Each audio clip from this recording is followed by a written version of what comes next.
Hi, my name is Fred Winslow. My hour has come. I'm not saying that about myself in this devotion, but I'm saying that it is words that Jesus will say in our text today, and we will look a little deeper at why this is his hour. May we hear with joy and understanding what God might say to us today as we hear the word proclaimed. Amen. On Wednesday, I'll be having eye surgery, but I've had to have all kinds of preparation for that eye surgery. A surgeon himself has done countless looking into my eye and having me blink. My heart surgeon has looked at me. My lungs doctor has looked at my lungs, and my brain doctor has also looked at my brain. And so I'm prepared. I'm ready to go. I have my negative COVID test, and so I'm ready to go. So when I arrive tomorrow and enter the operating room, and there it will be, that table that I will lay on, I'm going to raise both hands and say, "My hour has come," and then I will get on the table. We have Greeks coming to Jesus, and they are Gentile Greeks, and so they speak to two other guys who have Greek names, Philip and Andrew, and ask them to go to Jesus, and they go to Jesus. And Jesus looks at them and then says these odd words, "My hour has come." So what's Jesus saying in this moment? My hour has come. He has been in ministry throughout his time here on earth, healing people, teaching people, helping people. But now his hour has come. Way back in John, the 2nd chapter, he's asked to do some miracle, and he raises his hand and says, "My hour has not yet come." But through 11 chapters of ministry, now we come to that moment when Jesus says, "My hour has come." The content of that hour is that he's going to the cross. It's a tragic event, isn't it? To think about his death, to think that he's going to this cross. And yet he says, "My hour has come." It is the time that I go to the cross, and on that cross I will die. But take heart.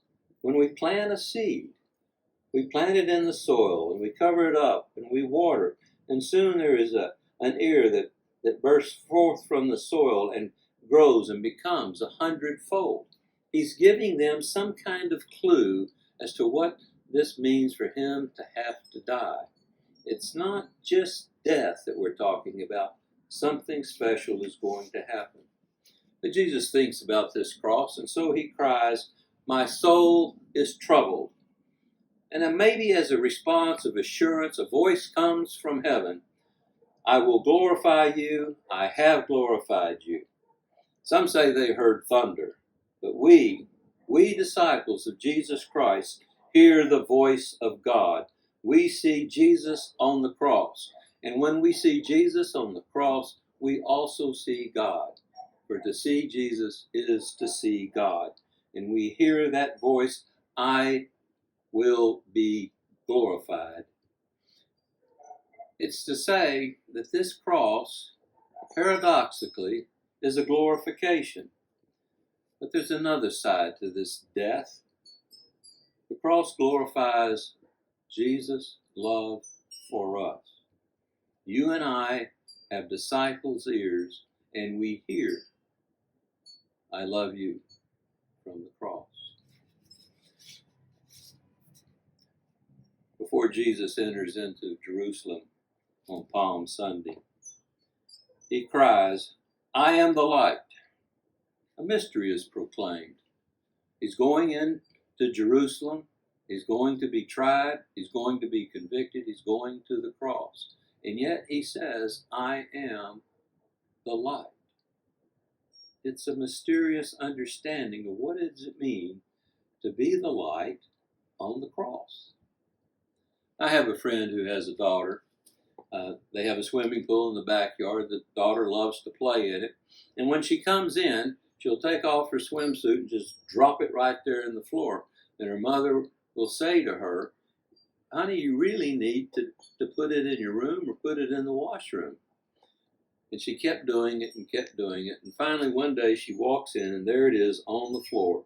And she goes to the basement door and opens up the basement door and shouts down, "Are you running around without any clothes on?" And a voice comes back, "No, ma'am, I'm reading the meter." Then out of this darkness comes a voice, a light meter, a voice that says, "No, ma'am, I'm something different." On this cross, Jesus is something different. Not simply death, but also light. The seed dies, and Jesus will die on the cross, and we will wait in hope. Amen.